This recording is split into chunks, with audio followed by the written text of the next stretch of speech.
Leipzig striker Benjamin সেসকোকে sign করার রেসে অবশেষে জয় হলো ম্যান ইউনাইটেডের।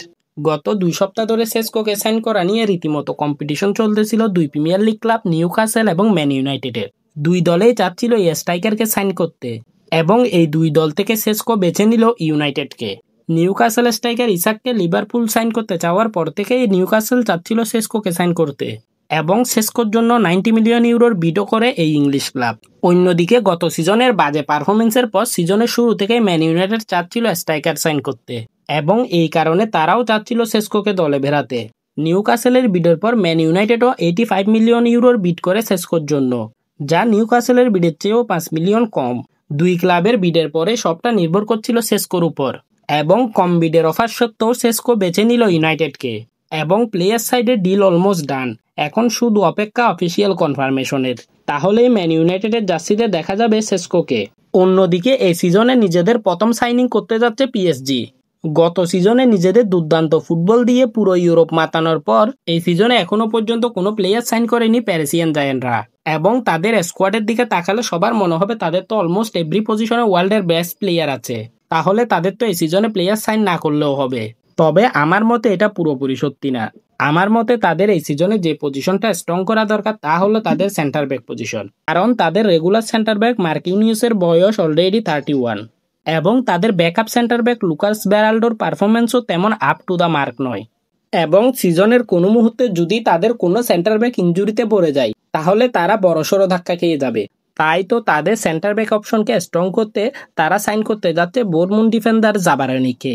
22 বছর বয়সী এই ইউক্রেনিয়ান ডিফেন্ডারকে 60 মিলিয়নের কাছাকাছি দিয়ে সাইন করছে পিএসজি। পিএসজিতে 5 বছরের কন্ট্রাক্ট এগ্রি করেছে এই ডিফেন্ডার। তবে শুধু জাবারানিকে সাইন করে থামছে না পিএসজি, এর সাথে সাথে তারা সাইন করতে যাচ্ছে লিল গোলকিপার লুকাস শেবিয়ারকে। পিএসজির বর্তমান গোলকিপার ডোনারুমার কন্ট্রাক্ট শেষ হয়ে যাবে আর 1 বছর পর এবং এখনও সে পিএসজিতে নতুন কন্ট্রাক্ট সাইন করতে চাচ্ছে না।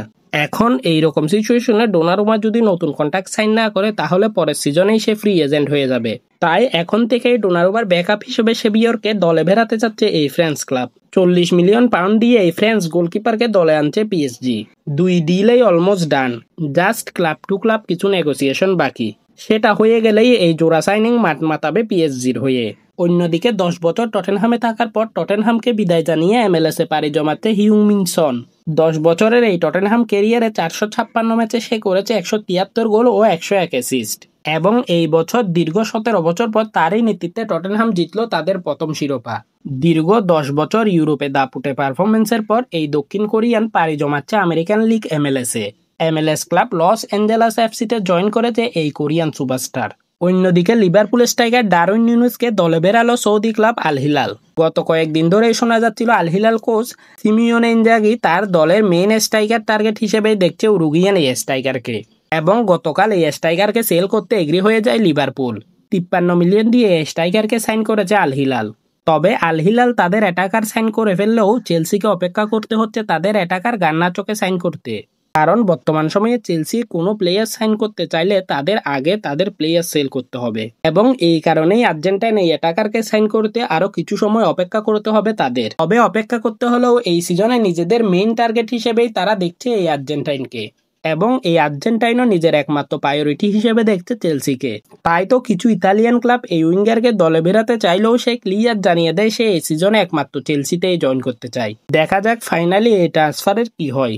অন্যদিকে ম্যান সিটি ও ইংলিশ উইঙ্গার জ্যাক গ্রিলিশকে দলে বেরাতে চায় premier league club Everton. 100 million দিয়ে সাইন করা এই ফ্লপ মিডফিল্ডারকে সিজনের শুরু থেকেই অফলোড করতে চাচ্ছিল ম্যান সিটি, যদিও ডিল এখনো ইনিশিয়াল পর্যায়ে। এখন দেখার বিষয় ফাইনালি সব নেগোসিয়েশন পার করে এই ইংলিশ ক্লাব দলে বেরাতে পারে কিনা গ্রিলিশকে।